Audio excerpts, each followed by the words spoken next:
My daughter-in-law set a plate of food in front of me that night, like she was feeding a stray cat she hadn't decided whether to keep. And I sat there, 73 years old, cutting my green beans into smaller pieces than necessary, thinking about the number 4.7.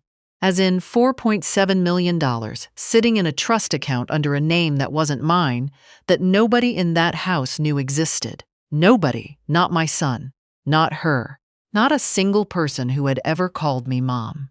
I want to tell you this story from the beginning because the beginning matters. It always does. My name is Irene. Well, it was Irene Calloway for 41 years, until my husband passed, and then I just went back to being me. After Gerald died, the house we'd shared for 4 decades felt like a museum of a life I used to have.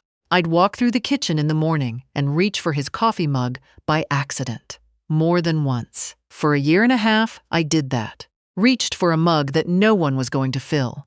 Gerald and I had one child together, our son.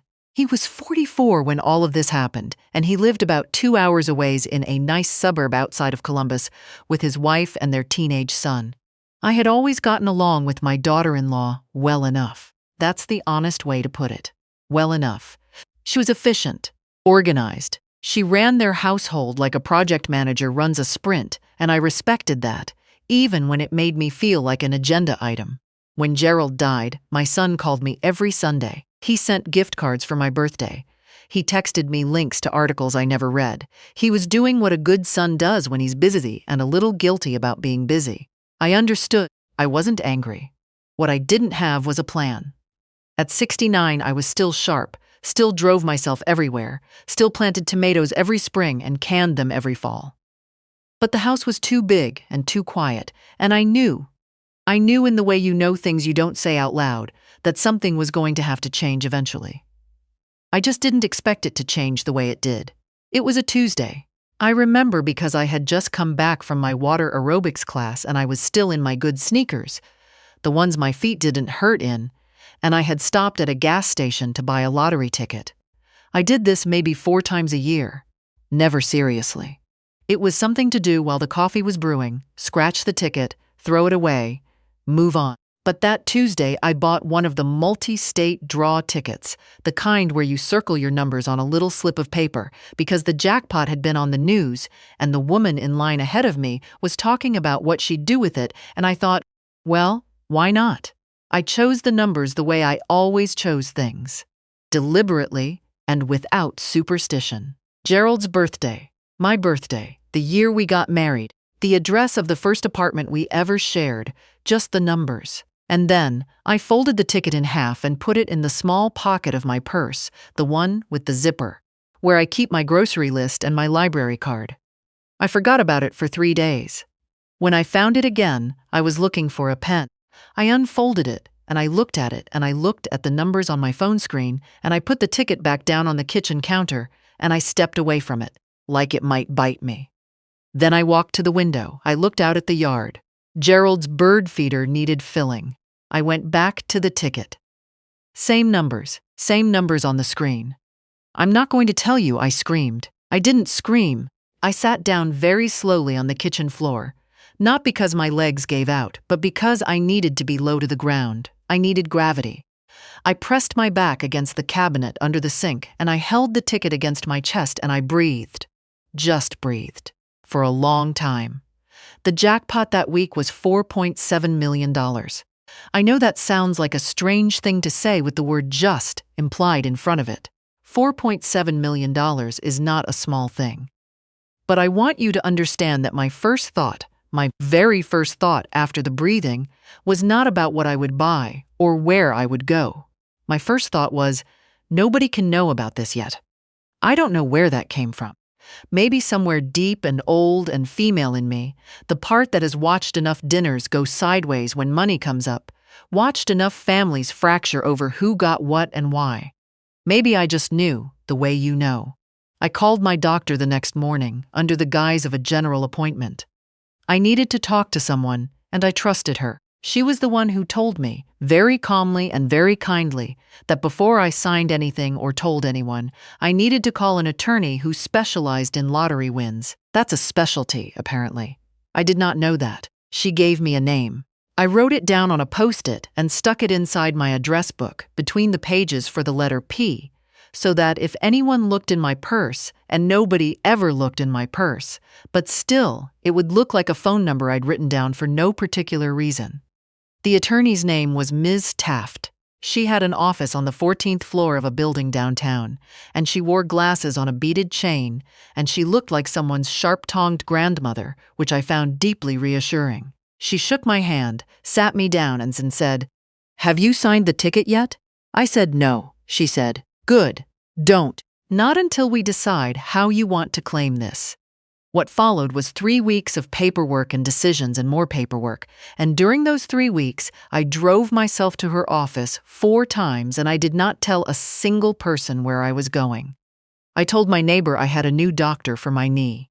I told my son, when he called on Sunday, that I'd been a little tired and had been taking it easy. I felt guilty saying that. Not about the money, about the lying. But I kept thinking about what Miss Taft had said at our second meeting when she was explaining the trust structure. She'd looked up from her papers and said, very matter-of-factly, "People will treat you differently. They already love you in the ways they're capable of loving you. Protect that, whatever it is." I wrote that down too. The claim went through a shell entity, a trust set up in a name I won't share here, for obvious reasons. By the time the funds were released and settled and invested and arranged, the world had turned and I had not said a word. Not one word. Life kept going. I had water aerobics, I had my tomatoes, I had Sunday calls, and then came the conversation that changed everything. My son had been asking, gently, for about 6 months, whether I'd thought about my next chapter. That's the phrase he used. Next chapter. He mentioned it when the furnace in my house needed replacing, and again when I had a small fender bender in the grocery store parking lot, and again when I mentioned that the gutters needed cleaning and I couldn't find anyone reliable to do it. He wasn't wrong that my house was getting to be a lot for one person. He was right about that. What I didn't know at the time was what he meant by next chapter. He meant their house. He called one Sunday. It was October. I remember the light coming through my kitchen window, all gold and slanted, and he said that he and his wife had talked it over, and that they had a spare room, and that they thought it made sense for me to come stay with them while we figured out a more permanent solution. That's what he said, a more permanent solution. Like I was a plumbing problem. I want to be fair to my son. I think he genuinely meant well. I think he was trying to do what a good son does. But I should have asked more questions. I should have said, "Stay where? For how long? What does your wife think about this?" Really think, not what she said when you were in the room. I should have asked all of those things. Instead, I said yes. I said yes because I was 69 years old and the furnace had just cost me $4,000 and I had just been in a fender bender and I hadn't slept well in 3 weeks because the house was too big and too quiet and I missed Gerald in a way that didn't get smaller. It just got more familiar. I said yes, and I packed my things, and I moved into their spare room, which was also the room where my grandson had his gaming setup and where my daughter-in-law kept boxes of craft supplies she hadn't touched since before the pandemic. The first 2 weeks were fine. My grandson was actually sweet about the whole thing. He moved his gaming chair to the corner and put a little lamp on the dresser for me and said, "Grandma, you can watch whatever you want on the TV in here. I don't care." He's a good kid. He got it from Gerald. My daughter-in-law was polite, very polite. The kind of polite that has a subtext. She kept the kitchen very clean, in the way where you feel like you're making a mess just by existing in it. She would wipe the counter behind me while I was still standing at the sink. Not rudely, just promptly. My son worked long hours. He left early and came home tired, and in the evenings he would sit on the couch with his laptop, and my daughter-in-law would sit next to him, scrolling her phone, and they would be together without quite being together, in the way that busy people are, and I would watch the news in my room until I fell asleep. I told myself it was fine. I told myself it was temporary. About 6 weeks in, I was putting a dish away in the wrong cabinet. I still got confused about where things went. And my daughter-in-law said, not meanly, but precisely, "Glasses are in the upper left, always." And then she said, Have you given any more thought to what the plan is? I said I wasn't sure what she meant. She said, for housing, for the long term. My brother-in-law mentioned there's a nice senior community over near Westerville. Very active. A lot of social things. I thought about Miss Taft. I thought about protect whatever it is. I said I'd look into it. I didn't look into it. 2 weeks after that, my son sat down across from me at the kitchen table after dinner. My daughter-in-law had gone upstairs, which told me they had talked about this beforehand, and he said in the careful tone of someone who has rehearsed, "Mom, I love you, you know that.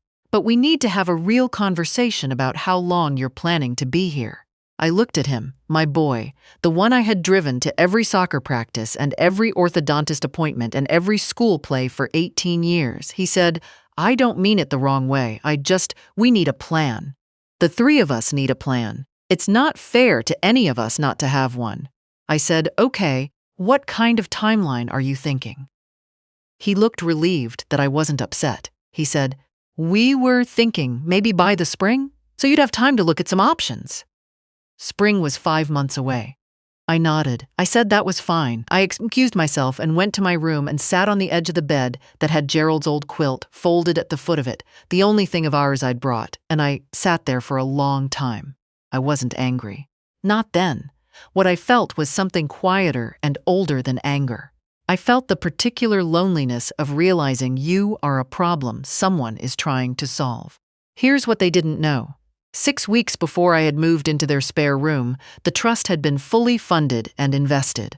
My attorney had already connected me with a financial advisor, a woman named Ms. Kenworth, who wore very sensible shoes and spoke about money the way some people speak about gardening, with a kind of patient, practical affection. Together we had done the thing Ms. Taft had recommended, which was to convert the entirety of my winnings into a structure of irrevocable trusts and investment vehicles that would protect the principal and generate income and ensure that even if the whole world found out tomorrow, nobody could easily touch what was mine. I had, for the first time in my adult life, more money than I could reasonably spend. I had been sitting in my son's spare room, eating dinners that were served with the quiet implication that I owed something for them, and the whole time I had enough in accounts to buy the entire street we were sitting on. After that dinner conversation, I started to look, not because he asked me to, because something had shifted in me. Some quiet permission I had been waiting to give myself. There is a small coastal town about 3 hours from Columbus, the kind of place that doesn't advertise it itself, that the tourists haven't completely ruined yet.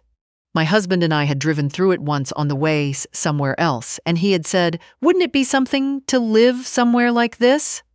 And I had said yes, and we had kept driving, the way you do. I called a realtor I found online. I said I was looking for something on the water, something with a proper kitchen and a garden bed and at least 2 bedrooms. She sent me listings. I drove there alone one Wednesday, told my son I had a doctor's appointment, and I spent 4 hours walking through 3 different properties. The third one was on a road called Larkmoor, in a neighborhood of old houses with deep porches and the kind of trees that have been there longer than anyone alive. The house was blue-gray with white trim and a kitchen that looked out at a small bay, and the garden hadn't been tended in a season, but you could see what it had been. A previous owner had built raised beds.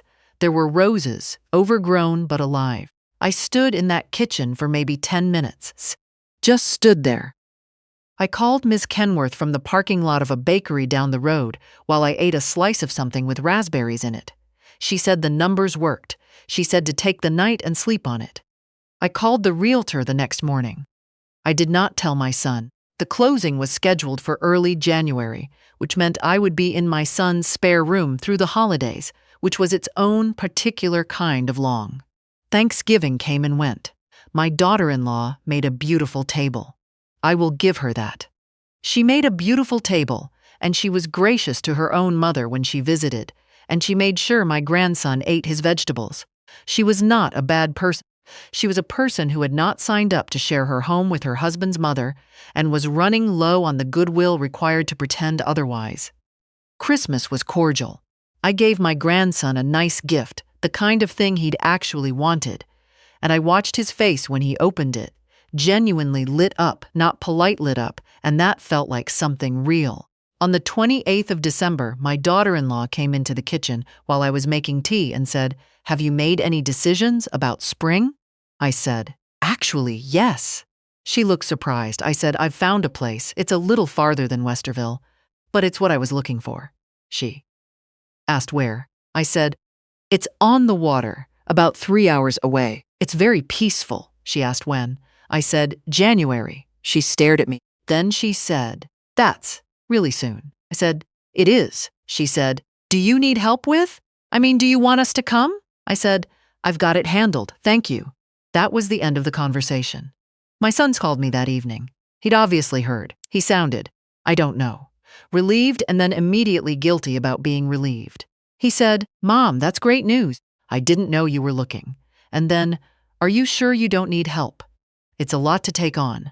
I said, "I've been taking on a lot for a long time, sweetheart. I know how to do it." He was quiet for a moment. Then he said, "Is it a nice place?" I said, "It's the nicest place I've ever lived." He didn't ask what that cost. I didn't offer. The moving company I hired came on the 14th of January. It was cold, one of those flat gray Ohio winter days, and I had already packed my things. I hadn't accumulated much in my months there, and I was ready before 8 in the morning.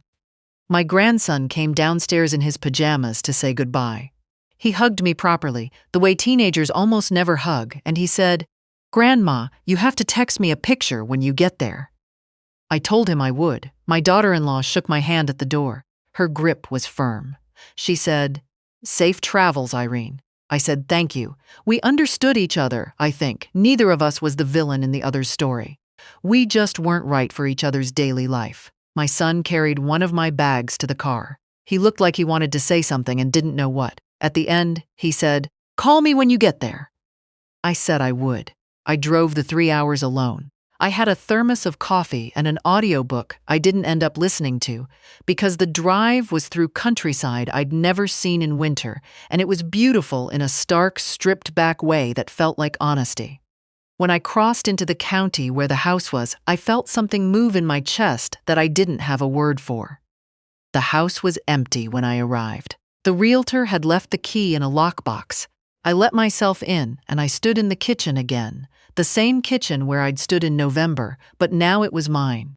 The raised beds were frosted over. The roses were dormant sticks with thorns. The bay outside the kitchen window was silver gray, and there were birds on it, some kind of duck, diving and surfacing. I put my coffee on the counter. I cried a little. The good kind of crying, the kind where you're not sad, you're just too full. The movers arrived 2 hours later with the things I'd had in storage, the real things. Gerald's reading chair, my mother's kitchen table, boxes of books, the quilt. I directed them like I'd been running a household for 40 years, because I had been, and by 4 in the afternoon, the house felt like something that could become a home. I took a picture from the kitchen window, the bay, the light going amber in the late afternoon, and I sent it to my grandson. He texted back immediately, "Grandma, that is sick," and then in a good way. I laughed, out loud by myself in my own kitchen. I don't know when I had last done that. My son called that night. I told him the house was wonderful. He asked again if I needed help with anything. I said no. He asked if I was really okay, the way he asks sometimes when he means something underneath it. I said I was better than okay. I said I hadn't been this okay in a long time. He was quiet, and then he said, "I'm glad, Mom. I really am." I think he meant it. I think he felt the shape of something he hadn't handled quite right, even if he couldn't name it. I said, "Come visit in the spring. The garden will need some help." He said he would. Spring came, and he did come, him and my grandson, without my daughter-in-law, who had a work thing. And they spent a Saturday digging out the rose beds and repairing a section of fence, and my grandson ate 4 pieces of the blueberry pie I made and said it was the best thing he'd ever eaten, and my son and I sat on the porch in the evening with decaf coffee and watched the water, and didn't have to say anything in particular. He never asked me how much the house cost. I think some part of him understood that there were things he didn't know about me, that there were depths to his mother he hadn't thought to look for. I haven't told him yet. About the trust, about the ticket, about Ms. Taft and Ms. Kenworth and the 3 weeks of paperwork and the $4.7 million that became, through careful arrangement, an income stream that means I will never need anything from anyone I don't want to need it from. I'll tell him someday. Maybe. Or maybe I'll just live the life and let it speak. What I know is this. I have water aerobics again, at a little community pool 2 miles from here. I have a garden that, by July, had tomatoes I actually cried over because they were so good. I have a porch and a bay and a reading chair and a quilt and the particular silence of a house that is only as quiet as I want it to be. I have my grandson's texts, which come every few days, pictures of things he thinks I'd find funny or interesting or beautiful, which I do. Every time. And I have, for the first time in a very long time, the feeling, not just the fact, but the actual feeling, that my life belongs to me. Nobody gave it back to me. I didn't ask permission. I just remembered it was mine.